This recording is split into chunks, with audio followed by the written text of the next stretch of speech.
Hey, what's up, DCS Crew? It is Carlos back at it again. Sorry for the brief hiatus. I had a couple things going on in the background that you may or may not have known about. First off, I am in the process of purchasing my first home, or at least going through that, and it is a freaking pain. That's really all I want to get into right now. And secondly, I had an emergency dentist appointment. One of my teeth needed to be extracted, and I have to actually replace it with an implant. So they had to take it out. They had to put a bone graft in. I got stitches, and it's not fun to be able to talk when you got all that in your mouth. It's been about a week, so I should be fine. So as you can probably see, this video is on this chunky little guy named the Berg Blades SLiM. It's kind of ironic considering the fact there's a chunky little blade, but this comes from Arizona knife maker Matt Westberg. This is designed based off of his Golem folder, and it's produced as a mid-tech by We Knife Company. You can buy this at EDC Addiction, Knife Center, and the Berg Blades website, amongst a few other places. But before I get into the video, one last quick detail. I do want to say thank you to my buddy Mike, aka Drakkar Noir 84, Drakkar Noir 84 on Instagram. Thank you so much for sending this over. So that being said, let's go ahead and roll that intro now.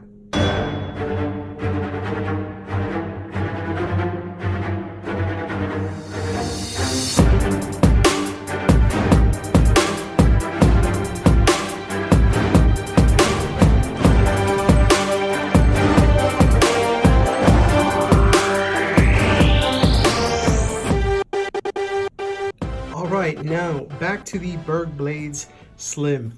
Like I said in the intro, it's kind of a deceiving name for this knife because, as you can see, it's pretty stubby, and yeah, it's a chunky knife.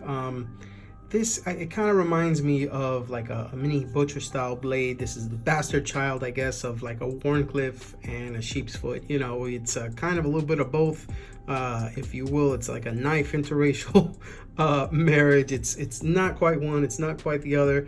It can kind of do both, and it works pretty good. Just so you can go ahead and see what I mean, let me go ahead and put this to the side here and put this right here so you can go ahead and see the knife itself.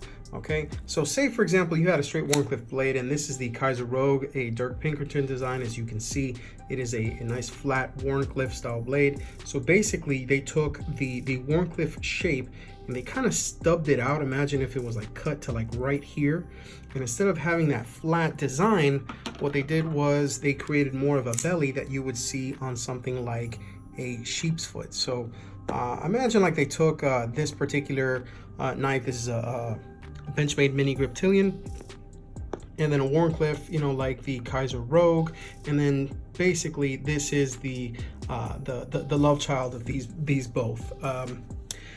One thing I do want to go ahead and make very clear on this one, and this is something that Matt makes sure that whenever you purchase this knife off of his website, or most of the other sites, this is not his custom. I believe his books are closed. They open briefly every now and then. Berg Blades actually has this produced as a mid-tech by We Knife Company. Okay, that's not to say that it's not a fantastic knife, because if you have used any of the We or the Civivi line of knives, you'd know that they don't play. They do a lot of OEM work for a lot of other companies, and yeah, I mean it's a really, really nice design. Just talk a little bit about specs. This is a 2 3/4 inch blade. It has a 4-inch handle with, you see the thickness is a little over a 1/2 inch thick. So you can see it's a THICC thick right there. The overall length on this is 6 3/4 inches. The blade thickness is 0.159. It's a nice thick stock. even though the blade is really tailored for more precise cuts. As you can see, it's a thumb hole opening. It's not a circular shape. It's more like kind of like a pill shape that you would see on this, but still plenty of room to be able to go ahead and get a nice purchase on that and just kind of flick it open. Very, very easy action on here thanks to the ceramic bearings that it runs on. The steel is M390. It is heat treated very well, also by We Knife Company. I mean, they do fantastic work on their knives. And let me see here. The backspacer is titanium with some slight jimping. It's recessed, so when you actually grab the knife, the meat of your hand actually digs in to these little holes here. You have some jimping up here as well. And oh yeah, I do want to talk about the scales really quick. This is a half and half kind of setup, and you can see that these can actually be popped off if you take off these two screws on these two sides, and you can replace them with a few other materials. But this particular design is unique in that this is stonewashed titanium with laser strike carbon fiber. And if you can see, okay, it really looks, there are these little threads that are inside that really make the carbon fiber pop. And your eyes aren't deceiving you. Those are actually that's actually a uniqueness to this laser strike carbon fiber. I think this is a first for Berg blades to actually use, and I'll go into that in a little bit. Now, the overall weight on this guy is 5.5 ounces, so he does have a little bit of heft to him. It's just something to let you know that this stubby little guy is in your pocket and he's waiting to get used. So yeah, that's a little bit about this guy. Typically what you would get if you purchased him, and he comes in a bunch of different versions. There's the satin, the stonewash, and the DLC blade. They have they had micarta, the standard stonewash. They have the carbon fiber. I think that there's a PVD version. It really depends on what is available, and typically you'll see this just over about $305 to $315 in the price range, depending on what you get. Like as far as the setup is concerned, you'd have to go by the websites where that sell them. I believe the titanium versions, the all titanium, are still available at Knife Center, but at the very least you can go ahead and check out the Berg Blades website and see this guy plus a couple of other offerings that he has, and check out what they have. So aside from the carbon fiber here, you also have carbon fiber pivot collars on both sides. This is a frame lock with a removable lock bar insert right there, and if you look closely you can see the Berg Blades logo inside of the titanium backspacer. So if you actually look in there, you should be able to go ahead and see that, no problem. Okay, now typically when you purchase this knife, it's going to be sent to you packaged in one of these. And I mean, if you've seen one of these before, typically this is pretty standard for like the mass drop knives or some of the other knives that you know, come out through some of the Asian companies. They actually produce. This is a really nice little setup. It actually has room for more than one knife. You can put one here, you can put one here. It has a nice little cloth backing that you would usually see on like those old school they call it the pistol rugs. I guess they incorporated that into the design over here, and I actually like it a lot. Aside from that, you get a Berg's Blades decal, and let me see, there's the case, and you get a signed authenticity card. And here is Matt's signature for anybody who ever wants to copy it. It shows the handle materials. That's the titanium and the lightning strike carbon fiber. The steel is M390, and the model is the manufactured SLiM. Now, manufactured, obviously he wants to give, you know, an obvious disclaimer that this is not one of his customs. This is one of the mid-tech designs that is produced by We Knife Company, and that's how he keeps his prices in the, you know, $300 range. This is not mass produced. This is kind of a small batch production, and that's, I believe, why it counts as a mid-tech for him. There's a lot of companies that are actually doing that now, and yeah, I mean, it's a really good quality knife. Okay, so I went ahead and I talked a little bit about the carbon fiber texture and how it has this kind of like uniqueness to where you can really see how it pops. The reason why is because this is what's called lightning strike carbon fiber. So what it basically is it's carbon fiber with a little bit of a very thin metal wire that is interwoven and running through the carbon fiber to give it that pop when you hold it in the light. It's actually really, really nice, and it actually helps distinguish, you know, the carbon fiber going this way from the carbon fiber going that way. Let me see if I can get a little bit closer to the camera. Yeah, it's a pretty good look. As you can see on the sides, when it's cut, you can actually see the wire. Those little dots are actually the wire that extend throughout. And as you can see, I mean, We Knife Company, they did an extremely good job with the handle scales. You do not have any differences in like the area here. It's nice and flush.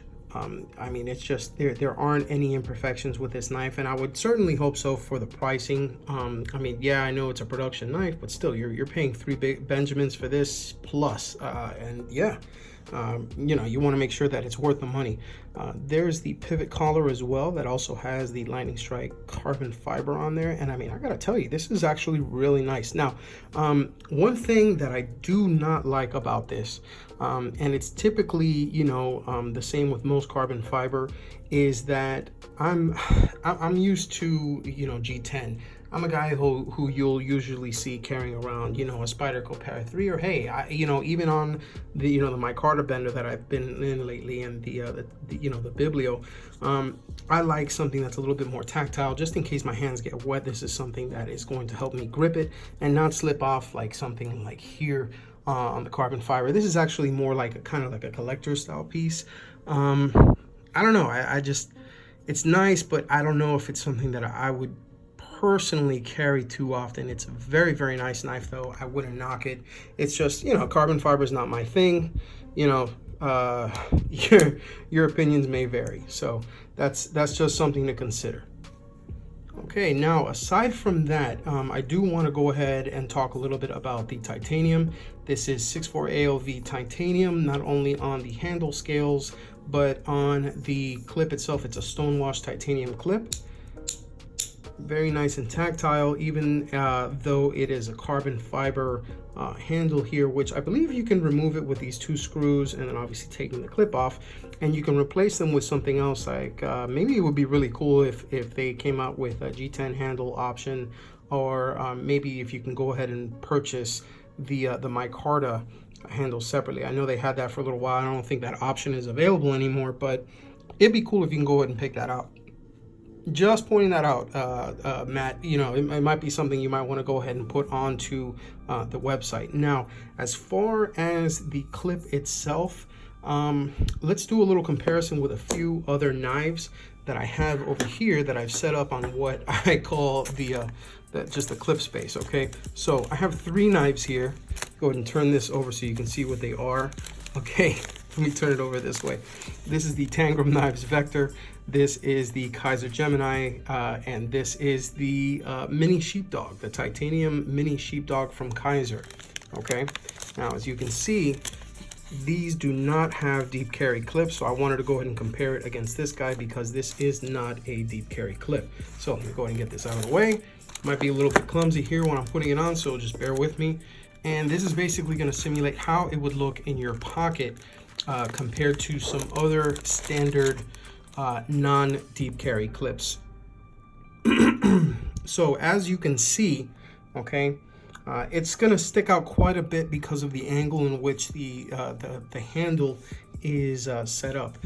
You see the titanium Sheepdog, surprisingly low fitting considering that it's not a deep carry clip.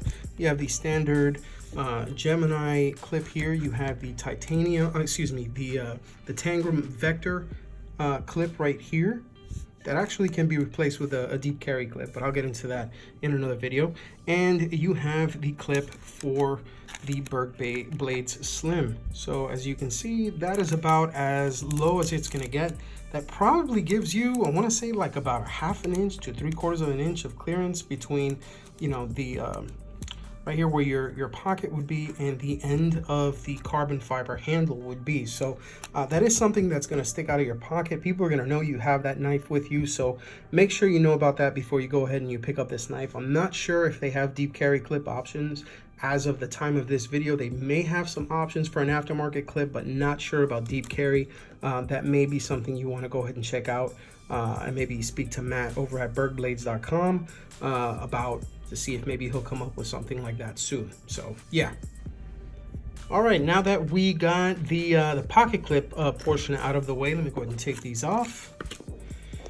Give myself a nice bare canvas to go ahead and open this guy. And by the way, the action on this is really good. All I really did was use just a little bit of lubricant, and most people have their own lubricants that they use. I mean, a lot of people use knife pivot lube. I actually use it as well, but it's in the room, and my girlfriend's taking a nap, so I figured that I go ahead and use something else that I have out lately. I'm a knife guy that collects guns, or I guess you could say I'm a gun guy that collects knives. Yeah, that's more like it. And I keep a couple of things that kind of double as lubricants for knives and firearms. And in this particular case, I happen to use ProShot's Zero Friction. It's got a nice little pinpoint applicator. I can go ahead and apply it into the pivot as I choose, and it's a nice setup. I mean, I've used it on a lot of knives and I haven't really used much. You can go ahead and check out their products at proshotproducts.com. Let me see if I can go ahead and pull that up here. Right there, there's their phone number to go ahead and contact them. There's their website, and if you need to get this particular model, it's a 1 ounce needlepoint applicator bottle. You can use it for firearms or knives, and it's item number ZF1. That's Zero Friction. Okay, quick pause for the cause. All right, so we have this guy right here. I am going to lay him down and see if I can get him nice and straightened out. And okay, let's go ahead and compare him to a couple of knives. Now, you saw this guy earlier. I'll go ahead and bring him out one more time. It is the Kaiser Rogue. This is the Dirk Pinkerton design.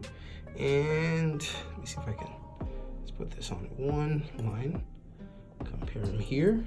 All right, so as you can see, the scales are about the same in length. The blade is a little bit longer on the Kaiser Rogue, okay? And I guess we're kind of on a Kaiser tip lately, so I figured I'd go ahead and take out a stubby little cleaver style knife with the mini Sheepdog. This is the all titanium version. They also have a G10 version with different steel. I believe it's 154 cm. This is the C01C mini version with S35VN steel. As you can see, it's a slightly smaller handle when I go ahead and I compare it pivot to pivot. Here we go. And a slightly smaller blade, but I mean, the blade shape is kind of true to what you would see on the Berg Blade SLiM. Obviously, this is a little bit cheaper. I think that this is going for less than 200, and a couple of, bougie little design tips to it. Very nice, very popular design through Kaiser from Sheepdog Knives. And yeah, so let me go ahead and take these two out from here. Okay, we have the Benchmade Mini Grip Pillion. All right, green FRN.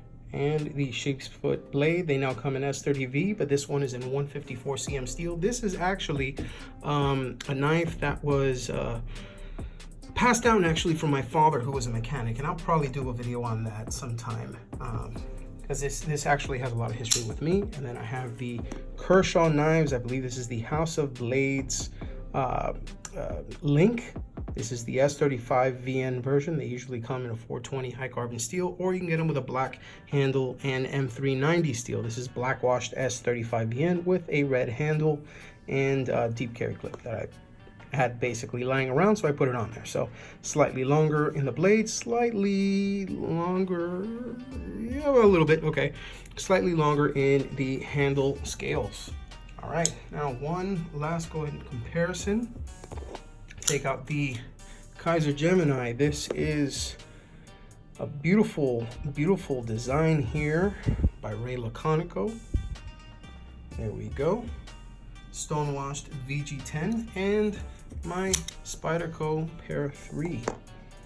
Awesome little Spyderco, by the way, with a deep carry clip from MXG gear.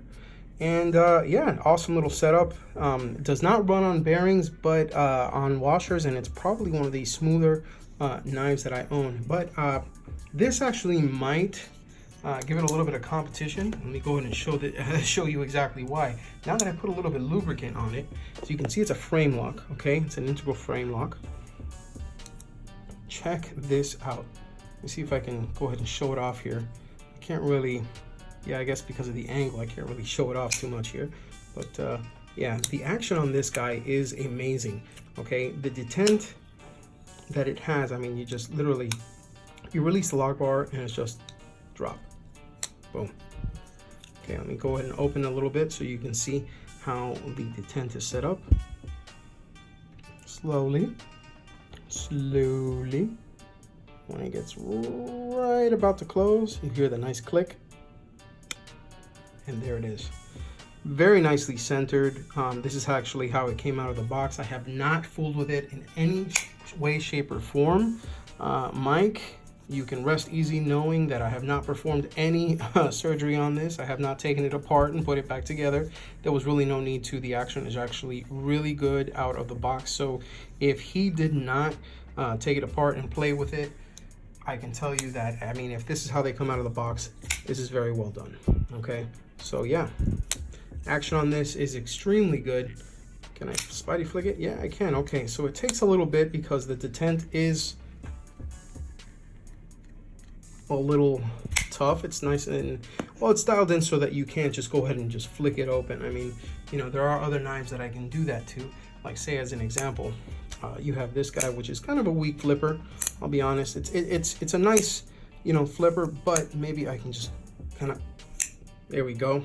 Okay, the Berg Blades SLiM does not do that. Okay. Okay, now, so a couple of the pros that I learned while carrying this knife. Even though it is carbon fiber, the laser strike carbon fiber handles, which are really badass, by the way, it's a certainly good looker. The clip itself is very, it's very tight against the body. So when you wear, I mean, it doesn't matter if you're wearing slacks, it doesn't matter if you're wearing jeans, you know, shorts, anything like that. This is actually going to help hold it against your body extremely, extremely well. It is not going to come off unless you actually want it to come off. Okay. Something to consider. Now, also another thing that I really like about it is just the way that it feels in the hand. It's funny because, you know, if you are a gun guy, I guess I can explain this to you a little bit easier. This kind of reminds me of like when I grip a firearm, it's like, you know, this is where the trigger would be. So I'll put that there. And then I have my one finger, my two finger, and then the other one riding on the bottom, I guess you could say the bottom shelf down here. And the way that it's angled lets me get a nice little, nice purchase to it. And it kind of reminds me when I'm holding, like, say, like a Glock 43 with like a flush magazine, or like a Glock 26, something like that, where you can get, you know, your two fingers on the grip of the firearm, and then you can kind of tuck the other one towards the bottom. Well, in this case, this is angled so that you can actually get your I guess the fat of your hand and your finger, roll it up under here, and get that purchase when you're, you know, you're actually cutting. And then you're, you know, naturally my thumb falls on the jimping, which, by the way, it's pretty thick and it's pretty sharp. It's nice and tactile, so you're not going to go ahead and slip off of there, and you can get into, you know, whatever you have to do. This is great for whittling. This is great for food prep, chopping. I mean, this is a really cool little setup. And amongst the different Berg blades, or the SLiM models, excuse me, this is the only model I believe that has come out to date that has a hollow grind. All of the other versions have just a full flat, or just a flat grind. This one has a hollow grind, and that actually brings me to the style of how they kind of you know, hand brush, or they brush the flats. If you can see, the flat of the blade has actually brushed left to right, and then you can see the swedge and the grind right here where the Berg Blades insignia is actually ground top to bottom. So you have those two that are top to bottom, and then you have the flat of the blade, which is left to right. That's a really cool attention to detail. I like it a lot. I also like the fact that you just have the Berg Blades logo on there. It's very tastefully done. You don't have like, you know, made in China or the steel, you know, anything like that. And if you don't know what it is, you know, by the maker's mark, which is the knife with the 2 B's on it, obviously you're going to be able to see this guy that's inside, the Berg Blades logo. Okay. And I also like the fact that, you know, typically when you have a frame lock, you have just one side with the the material on the handle, and the other side will be completely steel, and they'll have the frame lock with the lock bar insert and such. This one actually has it recessed into the knife itself to be able to go ahead and provide handle material that you can have screwed in here, whether it's the carbon fiber, it could be the micarta version, you know, maybe some other ones that they have in the future. But yeah, I thought that was really cool. And I also think that it's awesome how they went ahead and they put the lightning strike carbon fiber setup on there. That's really makes it pop. And the pivot screws as well, not only on the left but on the right side. Okay, so that being said, what is it that I don't like about the knife? Okay, well, one thing is for sure, it's heavy than a ma. It's heavy than a ma. This is a really heavy, and it's a thick knife. Okay, just so you can see how thick it is, let me go ahead and bring a couple out so you can see more or less what the thickness is compared to some others. Now, this is the Kaiser Rogue. Okay, it's also a frame lock, by the way. You have, this might actually be pretty similar. No, it actually is not. Okay, that is the Sheepdog. Let's see if I can do it this way. So you can see, you know, better that I do it this way. Okay. It's the mini Sheepdog from Kaiser. You have the Kaiser Gemini. Okay, you can see that's significantly thicker right there. You can tell. And let me see. I have the, man, I have a lot of Kaisers out today. Okay, this is the Kaiser Domen. Okay. And last but not least, I'll go ahead and take this guy out here. The Benchmade Mini Grip Tillion. Okay, so yeah, he's thick and he's heavy. I mean, 5.5 ounces. That's it's almost 6 ounces. You know, I don't know. In this day and age, I kind of like to keep, you know, things about as light as possible. I don't know if you noticed any of the knives that I brought up here, but all of these are much, much lighter than this, and that's why I carry them pretty often. That's why they're around. That's not to say that this isn't too heavy, but this is one of those things where, you know, it might be a deal breaker if you see how heavy it is. I mean, that kind of turns me off about a lot of ZT knives. They're very nice, but you know, and they're very overbuilt, but they're very heavy. Some people really like that. I really don't. For being such a short and stubby knife, it's pretty heavy. So yeah, there could have been some, you know, weight loss that could have been done. I don't know exactly, you know, what else could have been done. Maybe they could have, you know, made a few holes, you know, in there, and maybe able to shave a little bit off. But then again, you got a thick blade stock, you know, you got a thick, insert here. You know, it's titanium. I mean, it's, you know, it's not something that's meant to be light. So I guess I'm kind of asking a little bit much with that. Okay, and then yeah, so that brings me to, I guess, the last thing I have to say that's a bit of a con.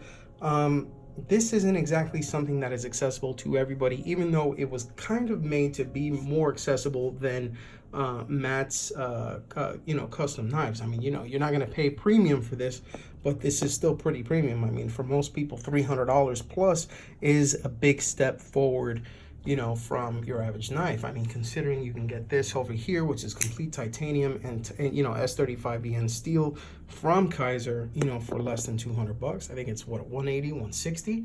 You know, you have the giant mouse knives, you know, the Ace Biblio. They come in micarta and titanium, which, by the way, if you haven't seen it, go ahead and check out that video. These run about $155, and I think the titanium versions are at $235. The version I have from Blade Show 2019 was $255, so it was a little bit more expensive, but then again, that's, you know, an exclusive model. And, you know, I mean, most other knives, you know, are you know, with upgraded blade steel and that sort of stuff, you know, I mean, they are going to command a good premium, but there are some, you know, really good offers out there. Like, for example, this one and the M390 version. This one is an S35VN. You can pick this one up, if I'm not mistaken, for less than $100 if they're still available on the House of Blade website. And then you have the limited edition versions that, you know, come out in short production runs every now and then for not only the Link but the Dividend in M390 with black scales. So, you know, I mean, you get M390 with these you know, scales, which are not titanium, they're aluminum, but still, you're gonna get that for less than $100. You're talking, you know, 300 plus. If I'm not mistaken, this was about 315. Don't quote me on that one, but I'm pretty sure it's 315. And I mean, that's kind of tough for the average Joe. But then again, if you're getting this, you know, from Matt, you know, over at Berg Blades, this isn't exactly the knife that was created for the average Joe. But he realized that he wanted something that, you know, some of the collectors of his customs, excuse me, wanted to be able to put into use a bit more. And I mean, the blade itself is ground for some really good work. I really like the tip. It's great for piercing. It's not thin, so you can kind of get in there and you know, do some really good work with this knife. You know, and it still keeps it in somewhat low production. This is technically a mid-tech. It's you know, like I said earlier, it's produced by We Knife Company. But yeah, the 300 plus, it's not really something that a lot of people have. Would I personally carry it? I mean, now that I've, you know, used it for a little bit, I probably would not buy it, because it's not something that typically fits into what my average EDC setup would be. I would probably end up siding for something like the Kaiser, you know, mini Sheepdog. It's a cool little setup. It's actually a little bit smaller, which I was kind of surprised because I didn't realize it was that much smaller. Not even just in handle, but in the blade. But in any case, you'd be hard pressed to find a knife that comes out of the box, you know, looking this nice. This is actually a really, really strikingly nice knife. Now, it's not to say that you won't like it. If you see somebody with this, have them, you know, lend it to you, put it in your hand, and you know, open it, close it a few times, and see what you think. I mean, I can't say anything about this action. The action is fantastic. I really like thumb holes. I'm not a big, you know, flipper guy. That's one thing I really like about this, is that this is the thumb hole version. I'm a big thumb hole kind of guy, as you can see. You know, so that is one thing I really liked about it. But yeah, so that is basically it with regards to this knife. Go ahead and check out the Berg Blades website again. You know, you can go ahead and see what versions are out. I know they have a DSLC model, and if you look at some of the secondary websites where you can pick up some knives used, that you're gonna find, like, you know, the all titanium versions, which I believe you can get on Knife Center for about $305 and maybe free shipping. Or you can get you know, a second-hand version with micarta scales. If I was to pick up this blade, I would probably end up getting it with the micarta scales. Yeah, it may be a different, you know, subject, because then I'd have a flat grind micarta scales. The only thing is, you know, maybe I'd want to go ahead and see if I can find something, you know, to go ahead and replace this clip, maybe something a little bit deeper to riding in the pocket. But that being said, that is the Berg Blades SLiM from Matt Westberg's Berg Blades Designs. Now, thank you so much for taking a moment to go ahead and check out this review. If you have any questions, feel free to go ahead and reach out to me on Instagram at Daily Carry Solutions, or send me a message via my website, dailycarrysolutions.com. You can use the contact link, and there's going to be a box for you to go ahead and send me a message with your contact information. I'd be more than happy to get back to you. So remember, if you EDC, think of DCS. Thanks so much for being patient during my brief hiatus. Hopefully my tooth will heal pretty quickly and I can close on a house, and I will see you guys next time. Take care.